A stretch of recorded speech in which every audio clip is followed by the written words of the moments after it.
Haute-Savoie, le tourisme représente plus de 23 000 emplois. Pilier de l'économie haut-savoyarde, le secteur repose en grande partie sur l'activité des stations de ski. La cinquantaine de stations représente près de 17 millions de nuitées chaque hiver pour des retombées économiques qui frôlent les 2 milliards d'euros.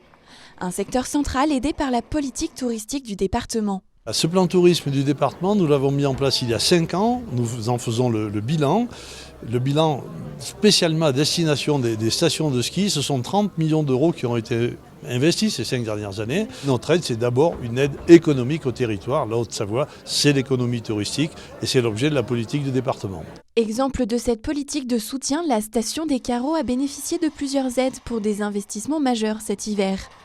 Dans une logique de développement de l'activité 4 saisons, la station a installé une luge sur rail dernière génération. 350 mètres de montée, 850 de descente et de la réalité augmentée pour décupler les sensations. Ça fait partie d'un des gros investissements, c'est surtout une politique nouvelle ouverte sur la diversification que travaille étroitement et la région et surtout le département. Et cette notion de 4 saisons, on y tient énormément puisque en effet c'est un investissement qui va être très fort pour l'hiver, excellent pour l'intersaison et les vacances scolaires, et très fort pour l'été.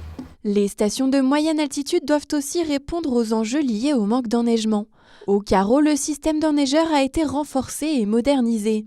La Haute-Savoie a apporté 360 000 € pour aider le financement de ce nouveau programme de neige de culture. On est parti, si vous voulez, sur une nouvelle technologie qui consistait à dire nous devons être capables d'être très réactifs dès qu'il y a en fait une zone de froid qui est là. On doit être capable d'enneiger très rapidement une grande partie en fait de notre domaine. Et en fait, ça a été un coup gagnant puisque les investissements nouveaux qui ont été faits, qui ont été orientés vers le renouvellement du matériel de haute technologie, ont fait qu'en 4 jours, juste avant les fêtes de Noël, pendant la période de froid, on a pu en fait enneiger quasiment 3/4 du domaine. Si la saison d'hiver concentre l'attention et les investissements, le plan tourisme du département vise à soutenir l'activité en toute saison. La Haute-Savoie reste la première destination montagne l'été pour la clientèle française.